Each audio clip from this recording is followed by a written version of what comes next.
واقعہ کربلا کی تاریخ شروع کرنے سے پہلے ہم ان چیزوں کو بیان کریں گے جس وجہ سے تاریخ کا یہ المناک واقعہ پیش آیا، جہاں ایک طرف خاندان اہل بیت تھا تو دوسری جانب پوری سلطنت کی طاقت ایک طرف ہو چکی تھی، اور اس شخص کی اولاد کو قربان کر دیا گیا تھا جس نے آنکھ ہی اسلام کی تبلیغ اور تعمر اسلام کی خدمت کے لیے کھولی تھی۔ امیر المومنین جناب علی علیہ السلام۔ کسی شاعر نے ان کے متعلق کیا خوبصورت شعر کہا ہے: کسے راہ میسر نہ شد این سعادت، با کعبہ ولادت با مسجد شہادت۔ یعنی یہ سعادت کسے میسر ہے کہ اس کی پیدائش کعبہ میں ہوئی ہو اور شہادت مسجد میں۔ فتوحات کا جو سلسلہ نبی علیہ السلام کے دور سے شروع ہو چکا تھا، اور یہ مسلم سلطنت عرب کے بیابان صحرا سے نکل کر شام، مصر جیسی سپر پاور، عراق، ایران تک اس کی بائیں پھیل چکی تھیں۔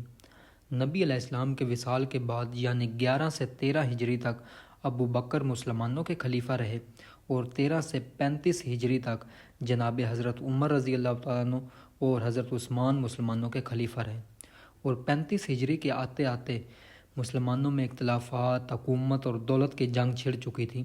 35 ہجری میں حضرت عثمان کو مدینہ میں قتل کر دیا گیا، تو ایران، عراق، شام، فلسطین سے آئے ایک بڑے گروہ نے جناب علی کو خلیفہ بنانے کا فیصلہ کیا۔ چونکہ علی علیہ السلام کے مقابلے میں پورے عالم اسلام میں کوئی بڑا رہنما نہیں تھا، جناب علی کے خلیفہ ہوتے ہی گروپ بندی شروع ہو گئی۔ کچھ امیر معاویہ سے جا ملے اور کچھ بی بی عائشہ سے۔ بی بی عائشہ حج سے واپس آ رہی تھی، انہیں قتل عثمان کی خبر ملی۔ حضرت علی کے راستے میں جو سب سے بڑی مشکل تھی کہ مسلمانوں میں ایسے بہت سے لوگ تھے ان کے باپ، دادا یا عزیز و اقربا نبی علیہ السلام کے دور میں ہونے والی جنگوں میں علی کے ہاتھوں قتل ہو چکے تھے۔ نظام کرپٹ ہو چکا تھا، اور خلیفہ کیسے برداشت کر سکتے تھے کہ بیت المال میں بدعنوانیاں ہو اور مال میں بے تصرفی ہو۔ اور حضرت طلحہ و زبیر بی بی عائشہ کی حمایت میں آ گئے، اور جن صوبوں کے گورنروں کی وفاداری پر جناب علی کو اعتماد نہیں تھا انہوں نے تبدیل کر دیے، اور جو گورنر انہوں نے لگائے ان پر انہیں کامل اعتماد تھا۔ عبداللہ کو یمن کا، سعید کو بحرین کا، اون کو یمامہ کا، قیس کو مصر کا، عثمان بن حنیف کو بصرہ کا، اور سہل کو شام کا گورنر بنا دیا گیا۔ اس وقت جناب امیر معاویہ شام کے گورنر تھے، لہٰذا جناب علی نے انہیں تبدیل کر دیا، اور ام المومنین بی بی عائشہ نے انتقامی عثمان کے نام سے تحریک چلائی۔ عبداللہ ابن عامر اور لیلہ ابن امیہ جن کو گورنری سے معزول کیا گیا تھا، اور ان پر الزام تھا کہ انہوں نے بیت المال سے روپیہ لے کر بھاگ گئے ہیں۔ کہا جاتا ہے کہ انہوں نے بی بی عائشہ کو 60,000 دینار دیے تاکہ علی سے لڑیں، اور 600 اونٹ، ایک اونٹ جس کا نام عسکر تھا، اور ام المومنین نے اسی اونٹ پر بیٹھ کر جنگ لڑی جس جنگ کو جنگ جمل کہا جاتا ہے۔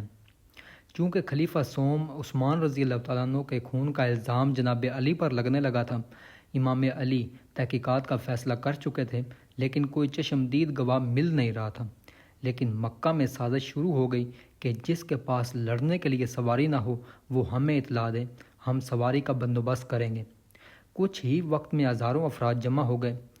علی سے لڑنے کے لیے یہ لشکر بلا کر بصرہ پہنچا، جہاں کے گورنر عثمان بن حنیف تھے۔ انہیں گرفتار کر کے کوڑے مارے گئے۔ امام نے بھی جنگ کی تیاری شروع کر دی، یعنی جنگ جمل۔ مسلمانوں کے دو بڑے گروہ آپس میں جنگ کی تیاری کی صفیں باندھ چکے تھے، ایک رسول اللہ کے داماد تو دوسری جانب رسول اللہ کے زوجہ ام المومنین بی بی عائشہ۔ امام علی بھی مدینہ سے روانہ ہو چکے تھے۔ کچھ دن میں ہی امام علی بصرہ پہنچے۔ مقام ذیقا سے اویس کرنی نے آپ کی بیعت کی، اور دوسرا لشکر بھی مقام زابوقہ یا خربیہ پر جا ٹھہرا۔ بی بی عائشہ کے لشکر کی تعداد 30,000 تھی، جبکہ امام علی کے لشکر کی تعداد 20,000 تھی۔ امام نے بہت کوشش کی کہ یہ جنگ نہ ہو، حضرت طلحہ و زبیر کو بھی مخاطب کر کے کہا، لیکن جب امام نے یہ دیکھا یہ جنگ کسی طرح سے ٹل نہیں رہی تو اپنی فوج کو نصیحت کرتے ہوئے کہا: بہادروں، پہلے جنگ شروع نہ کرنا، اگر جنگ ہوئی تو دفع دشمن کی نیت رکھنا، زخمی، بیماروں، بچوں، بوڑھوں پر ہتھیار نہ اٹھانا، صلح کی کوشش یا پیشکش مان لینا، مقتولوں کے کپڑے نہ اتارنا۔ یہ جنگ کئی دن تک چلتی رہی۔ حضرت طلحہ و زبیر اس جنگ میں شہید ہوئے۔ اس جنگ کا اختتام یہ ہوا کہ جناب علی کے لشکر والے 5,000 شہید ہوئے، جبکہ دوسری طرف کے 13,000۔ امام بڑے عالی حوصلہ اور صبر والے تھے۔ انہوں نے بی بی عائشہ کو 40 آدمی بھیج کر عزت کے ساتھ مدینہ روانہ کروا دیا۔ جنگ جمل کے بعد امام نے کوفہ کو دارالخلافہ بنا لیا۔ کچھ عرصہ تک امن و سکون رہا۔ پوری اسلامی سلطنت میں شام واحد ملک تھا جہاں امام کا تسلط نہیں بیٹھا تھا، لیکن اندرونی بغاوتوں کا سلسلہ ابھی رکا نہیں تھا۔ مسلمانوں کی آپسی مارکارائی کا دور تو ابھی شروع ہوا تھا۔ جنگ صفین۔ صفین نام ہے اس مقام کا جو دریائے فرات کے غربی جانب برقہ اور بالس کے درمیان ہے۔ اس جگہ جناب امیر المومنین اور حضرت معاویہ کے درمیان سخت جنگ ہوئی تھی۔ جناب معاویہ نے قتل عثمان کے حوالے سے لوگوں سے بیعت لی۔ شام کے گورنر سہل ابن حنیف نے امیر المومنین کو اطلاع دی کہ جناب معاویہ نے بغاوت کا اعلان کر دیا ہے۔ لوگوں نے قسمیں کھا لی کہ جب تک خلیفہ سوم کے خون کا بدلہ نہیں لیں گے تب تک نرم بستر پر نہیں سوئیں گے اور نہ ٹھنڈا پانی پئیں گے۔ جناب امیر معاویہ نے 1,20,000 کا لشکر جمع کر کے مقام صفین پہنچ گئے۔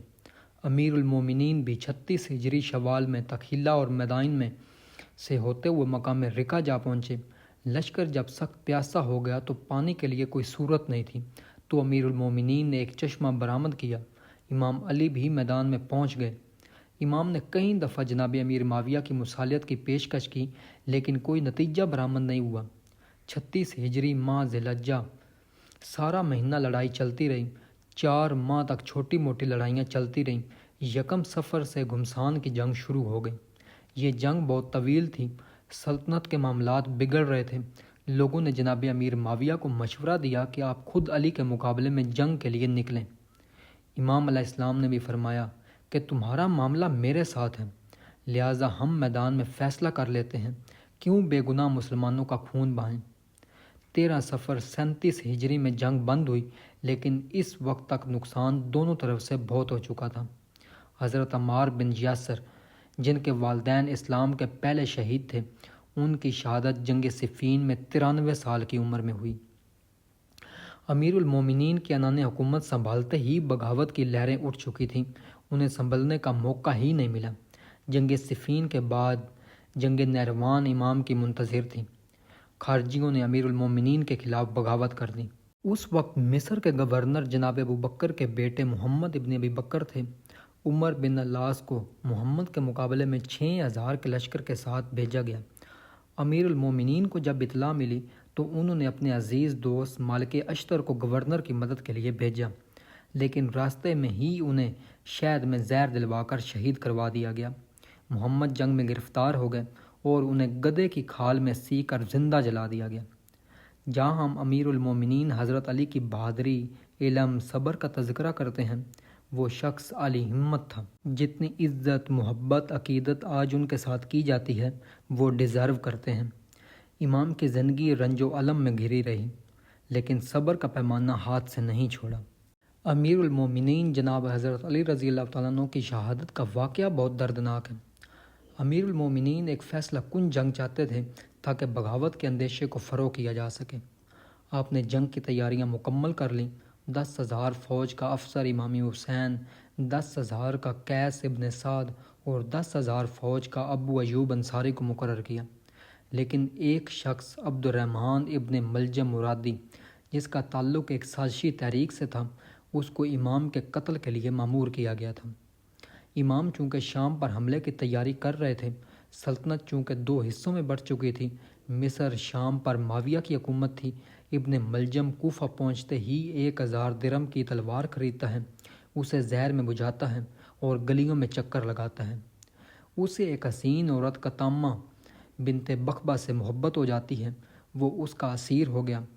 بات نکاح تک جب پہنچ گئی، اس عورت نے حق مہر میں 3,000 اشرفیاں اور امیر المومنین کا سر مانگا۔ دونوں کا مقصد ایک ہی تھا۔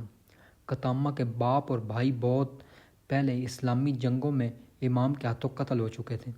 امام 18 رمضان کی صبح کو نماز ادا کرنے کے لیے نکلے تو سجدے میں ہی ابن ملجم نے سر اقدس پر تلوار دے ماری۔ وہ تلوار چونکہ زہر میں بجھی ہوئی تھی، آپ نے 21 رمضان 40 ہجری میں انتقال فرمایا۔ امام کو نجف میں سپرد خاک کیا گیا۔ آپ نے اپنی زندگی میں 10 عورتوں سے نکاح کیا۔ آپ کے 10 بیٹے اور 18 بیٹیاں تھیں، جن میں امام حسن و حسین، محمد حنفیہ، حضرت عباس عمر بن علی وغیرہ شامل ہیں۔ جناب امیر المومنین کی شہادت کے وقت امام حسن کی عمر 37 برس تھی۔ امام حسن نے ایران، عراق، خراسان، حجاز، یمن کے معاملات پر توجہ دی، لیکن امام علی کی شہادت نے کئی فتنوں کو پیدا کر دیا۔ ساری مملکت میں سازشوں کی کھچڑی پک رہی تھی، فوج کے سپاہی اور سردار بک چکے تھے اور جاسوس حسن ابن علی کے لشکر میں خوف اور دولت کی پھوٹ ڈال رہے تھے، اور یہاں تک کہ کچھ لوگ آپ کے قتل کے در پہ تھے۔ ایک طرف امیر شام کے لشکر نے حرکت کی جس کی تعداد 60,000 تھی، اور دوسری طرف امام حسن نے قیس ابن سعد کو امیر شام کی پیش قدمی روکنے کے لیے 12,000 کا لشکر دے کر روانہ کیا، اور امام بھی کوفہ سے روانہ ہو کر مقام صابات پہنچ گئے، جہاں انہوں نے ایک خطبہ دیا: لوگوں، میری بات غور سے سنو، صلح اور جنگ میں میرا ساتھ دو، مجھ سے محبت رکھو، بغض و عداوت نہیں۔ میں تمہیں ستانا نہیں چاہتا، میں تو صلح کو جنگ سے اور محبت کو عداوت سے کہیں زیادہ بہتر سمجھتا ہوں۔ اب لوگ امام کے خطبے کا مطلب کچھ اور سمجھ لیتے ہیں، یعنی آپ نے امیر شام سے صلح کر لی ہے، آپ جناب معاویہ کے لشکر کی کثرت دے کر نعوذ باللہ ڈر گئے ہیں۔ اس افواہ کے پھیلتے ہی امام کے لشکر میں بغاوت اور بدگمانی کے جذبات ابھر نکلے۔ یہ کہ امیر شام کی طرف سے عمرو آس نے اپنے جاسوس قیس ابن سعد اور امام کے لشکر میں پھیلا دیے تھے۔ بالآخر حسن ابن علی کے اپنے فوجی ہی آپ کے خیمے پر ٹوٹ پڑے، کل اسباب لوٹ لیا، آپ کے نیچے سے مسلح تک گھسیٹ لیا۔ آپ وہاں سے نکل کر مدائن کے گورنر کی طرف روانہ ہو گئے۔ آپ وہاں پہنچنے ہی تھے جہاں امیر معاویہ نے عبداللہ ابن عمر کی قیادت میں 20,000 کا لشکر دے کر روانہ کیا، لیکن امام جنگ کی تیاری کر رہے تھے۔ اس وقت امیر شام کے لشکر کی تعداد کو بڑھا چڑھا کر پیش کیا گیا، جس سے لوگوں کی ہمتیں پست ہو گئیں۔ امیر شام نے کہا کہ آپ مفت میں جان نہ دیں، صلح کر لیں، اور امام حسن کی فوج بھاگنے کے لیے راستے ڈھونڈنے لگی۔ اب جناب حسن کو اپنی فوج، سرداروں اور لوگوں کی بے وفائی کا حال معلوم ہو چکا تھا۔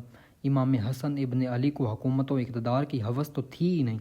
آپ نے صلح پر آمادگی ظاہر کی، اس سے کہ مقصد یہ تھا کہ جو لڑائیاں پچھلے کئی سالوں سے چل رہی تھیں انہیں روک دیا جائے۔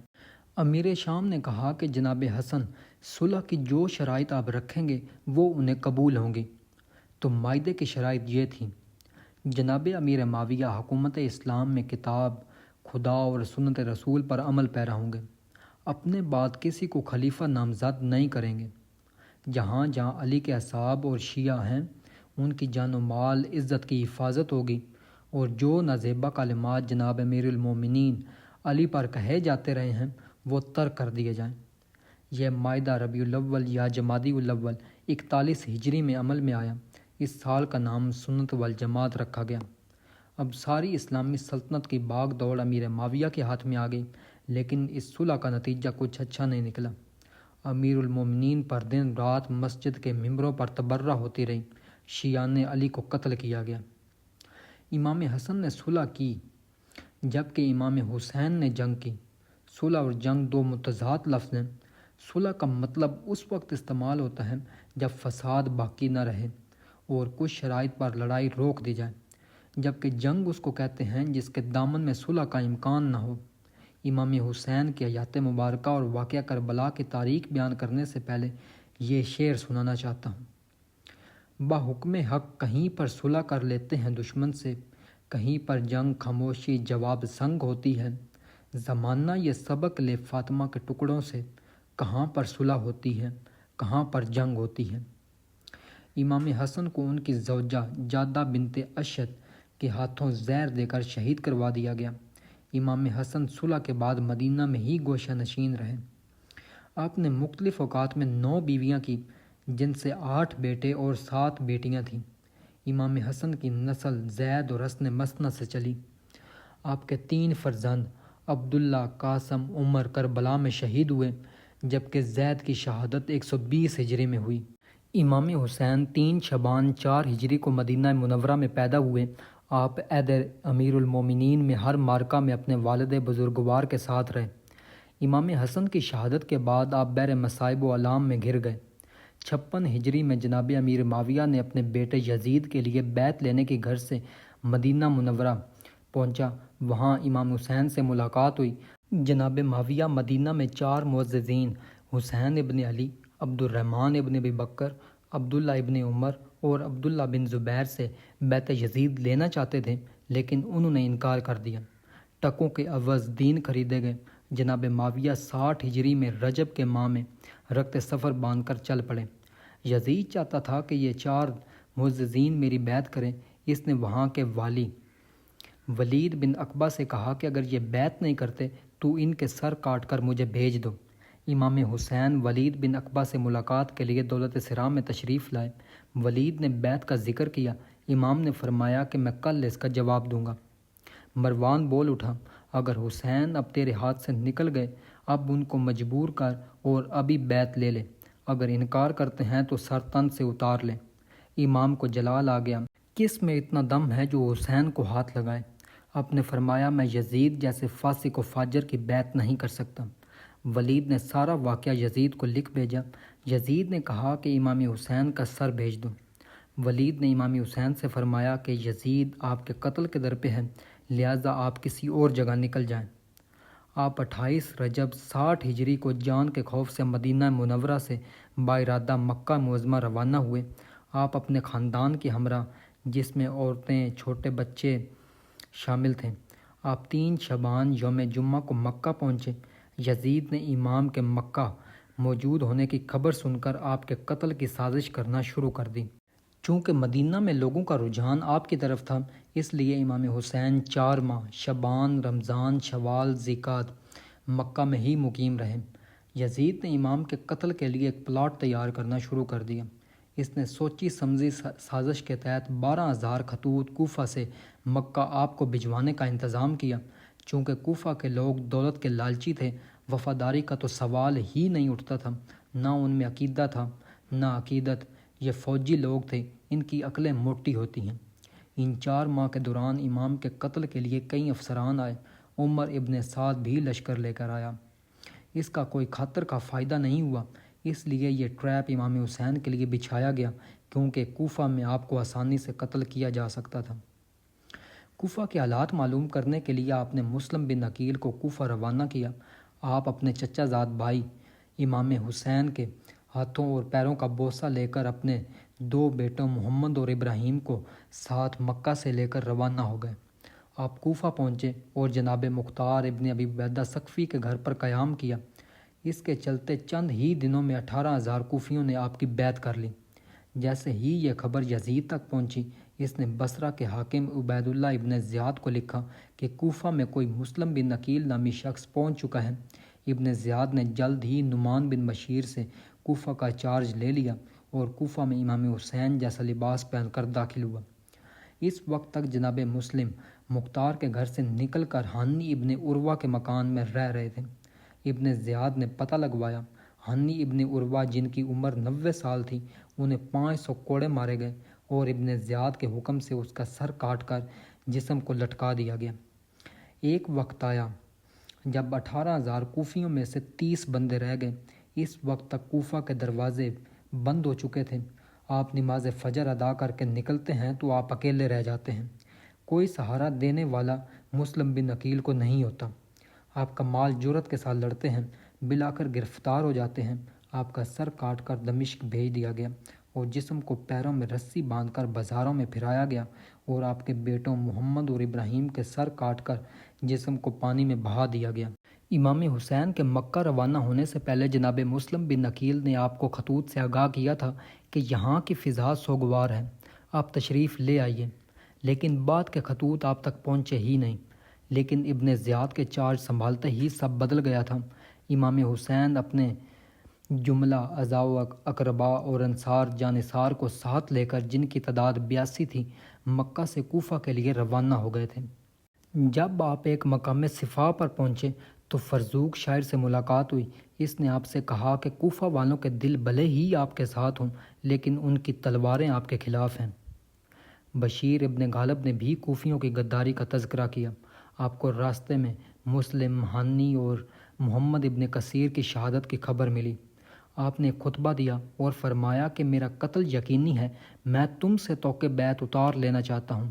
تم جدھر چاہو چلے جاؤ۔ جب آپ قبیلہ بنی سکون میں ٹھہرے تو ابن زیاد نے حر بن یزید ریائی کو 2000 کا لشکر دے کر آپ کی گرفتاری کا حکم دے دیا۔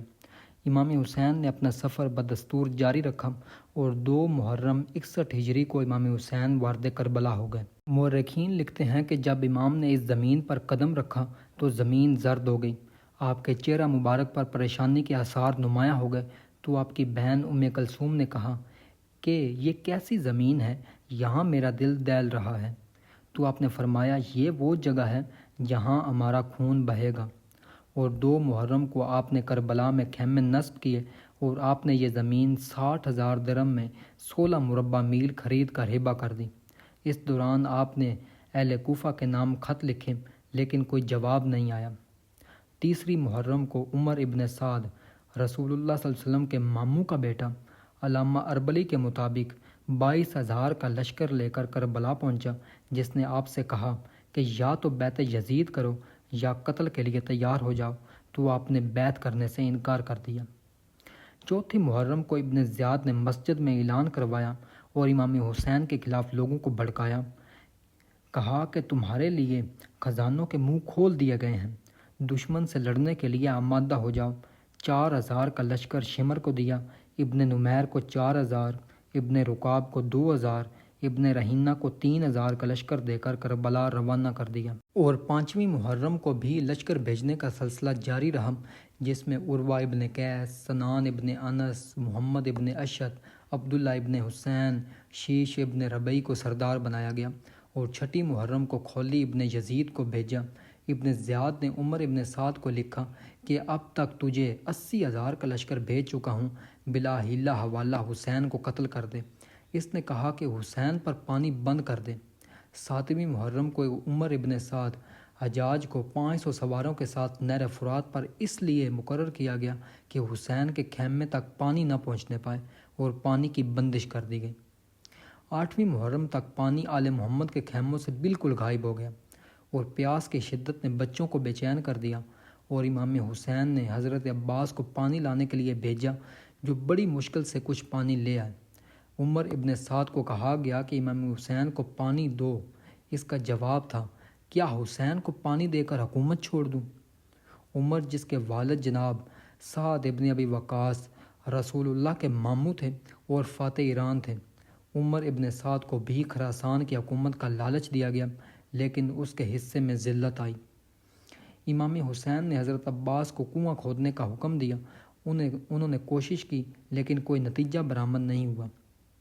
9 محرم کو جناب عباس نے 4 کنویں کھودے لیکن پانی کی ایک بوند تک نہیں ملی۔ شمر ذوالجوشن نے کوفہ آ کر ابن زیاد کو عمر ابن سعد کی شکایت کی کہ وہ کچھ کر نہیں رہا، جس کے جواب میں ابن زیاد نے سخت حکم جاری کیا کہ یا تو حسین سے بیعت لو یا انہیں قتل کر کے ان کی لاشوں پر گھوڑے دوڑا دو۔ تو عمر نے ابن زیاد کے حکم کی تعمیل شروع کی تو آپ نے بیعت دینے کو ٹھکرا دیا۔ جب دشمن آپ کی طرف بڑھ رہے تھے تو آپ نے جناب عباس سے کہا کہ دشمن سے 1 رات کی مہلت مانگ لو۔ جب شب عاشور آئی، یعنی 9 محرم کا دن گزرا اور رات آئی، آپ نے شمع بجھا دیں، اپنے اصحاب کو جمع کر کے فرمایا، یہ لوگ مجھے قتل کرنا چاہتے ہیں، میں تم سے توقع بیعت اتارتا ہوں، تم رات کی تاریکی میں اپنی جان بچا کر نکل جاؤ۔ یہ سنتے ہی آپ کے ساتھیوں نے زبردست جواب دیا، ارے لعنت ہے ایسی زندگی پر جو حسین کے بعد باقی رہے۔ صبح ہوتے ہی آپ نے فجر کی نماز پڑھائی، ابھی مصلی پر ہی تھے، دشمن کا لشکر آن پہنچا۔ آپ نے اپنے لشکر کو ترتیب دیا اور لشکر کا علمدار جناب عباس کو بنایا۔ آپ کا لشکر 3 دن کا بھوکا اور پیاسا تھا۔ جب امام نے گھوڑوں کے ٹاپوں کی آواز سنی تو اپنے نانا جان کی ذرا زیب تن کی۔ آپ کے کل بہادروں کی تعداد 32 یا 36 تھی، جنہوں نے کمال جانفشانی سے مقابلہ کیا اور دشمن کے ہوش اڑا دیے۔ عمر ابن سعد وہ شخص تھا جس نے امام حسین کے لشکر پر پہلا تیر چلایا۔ آپ کے اعزاء و اقربا یکے بعد دیگرے میدان میں آتے رہے اور شہادت کے رتبے پر فائز ہوتے گئے۔ عبداللہ ابن عقیل، عبد الرحمن ابن عقیل، عبداللہ، اکبر بن عقیل، موسیٰ بن عقیل، عون بن عقیل، علی بن عقیل درجہ شہادت حاصل کی۔ جناب حسن مثنیٰ، عبداللہ اصغر، عبداللہ علی، جناب قاسم، عبداللہ ابن حسن، ابو بکر ابن حسن، احمد ابن حسن، قاسم ابن عباس، فضل ابن عباس، عمر ابن علی، جب سب اصحاب عزیز شہید ہو گئے تو آپ کے بھائی جناب عباس، جنہیں امام حسین کی طرف لڑنے کا حکم نہیں دیا گیا تھا، صرف اصول آب کا کہا گیا تھا، پانی پہنچانے کی صحیح میں آپ کا دایاں ہاتھ زید بن ورقہ کی تلوار سے کٹ گیا، جبکہ بایاں ہاتھ حکیم ابن طفیل کی تلوار سے کٹ گیا۔ اس کے بعد آپ نے اپنے فرزند علی اکبر کو اپنے ہاتھوں سے آراستہ کیا، زرہ پہنائی، حضرت علی کی تلوار حمائل کی۔ آپ کے ہونٹ پیاس کی شدت کی وجہ سے خشک ہو چکے تھے، آپ نے نہایت دلیری سے حملوں کا جواب دیا۔ ابن نمیر نے آپ کے سینے میں نیزہ مارا، جس سے گھوڑے کی رسی ہاتھ سے چھوٹ گئی اور آپ گھوڑے کی گردن میں لپٹ گئے۔ جس طرف سے گزرتے تھے تلواریں آپ کے جسم پر لگتی تھیں، جس سے آپ کا جسم پارا پارا ہو گیا۔ جناب علی اصغر جو ابھی دودھ پیتے بچے تھے، عمر ابن سعد نے حرملہ کو حکم دیا۔ حرملہ نے زہر میں بجھا ہوا تیر چند ماہ کے بچے کی گردن کے آر پار کر دیا۔ جب امام اپنے ہاتھوں میں علی اصغر کو اٹھائے کھڑے تھے، حسین کیسا عالی ہمت شخص ہے، کسی شاعر نے کیا خوب کہا ہے، ننھی سی قبر کھود کے اصغر کو گاڑ کے، شبیر اٹھ کھڑے ہوئے دامن کو جھاڑ کے۔ اب امام کے پاس کوئی نہیں بچا تھا، نہ عباس، نہ حبیب ابن مظاہر، نہ عبس شاکری، بریر ہمدانی، ظہیر ابن کین، نافع ابن بلال، مسلم ابن افسجہ، سب شہید ہو چکے تھے۔ اب علی کا شیر اپنی خود کی قربانی پیش کرنے کے لیے میدان کارزار میں آن پہنچے۔ لشکر یزید جو ہزاروں کی تعداد میں تھا، آپ نے عمر ابن سعد کو بلایا اور فرمایا، تم میرے قتل سے باز آ جاؤ، مجھے پانی دے دو یا میرے مقابلے کے لیے ایک ایک شخص کو بھیجو۔ جب ایک ایک شخص آنے لگا تو آپ سب کو فنا کے گھاٹ اتارنے لگے۔ علی کے شیر سے انفرادی مقابلہ کرنا ناممکن تھا۔ تھوڑی ہی دیر میں کشتوں کے پشتے لگ گئے۔ عمر ابن سعد نے پکارا، دیکھتے کیا ہو، یک بارگی حملہ کرو، آپ کا مال جرأت کے ساتھ لڑتے ہیں۔ ایک شاعر کہتا ہے، اللہ رے حسین کا وہ آخری جہاد، ہر وار پہ علی دے رہے تھے داد۔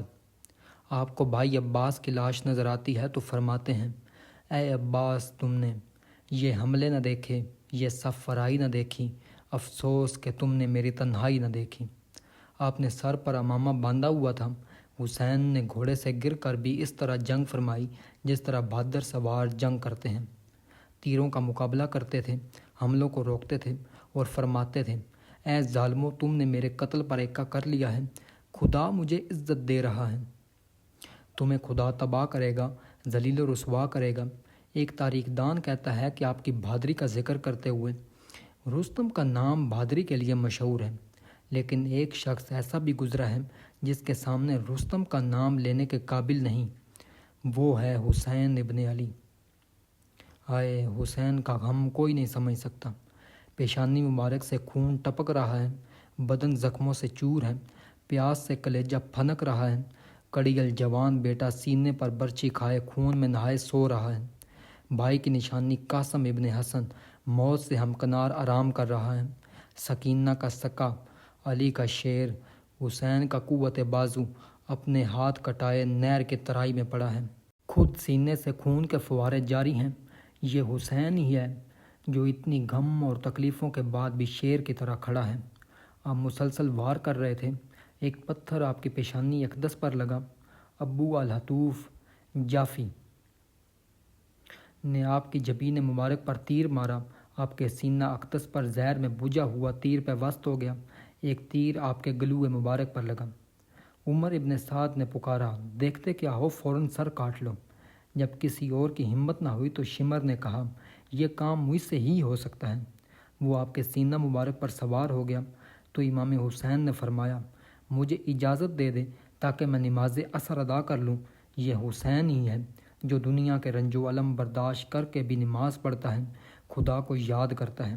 جیسے ہی آپ سجدہ میں گئے تو شمر نے آپ کے گلو مبارک کو خنجر کی 12 ضربوں سے کلا کر کے سر اقدس کو نیزہ پر بلند کر دیا، اور عمر ابن سعد نے خولی بن یزید اور حمید بن مسلم کے ہاتھوں آپ کے سر اقدس کو کوفہ ابن زیاد کے پاس بھیجا اور آپ کے جسم مبارک کو گھوڑوں کی ٹاپوں تلے پامال کیا گیا۔ حسین کا غم دنیا کا سب سے بڑا غم ہے۔ انسان کو بیدار تو ہو لینے دو، ہر قوم پکارے گی ہمارے ہیں حسین۔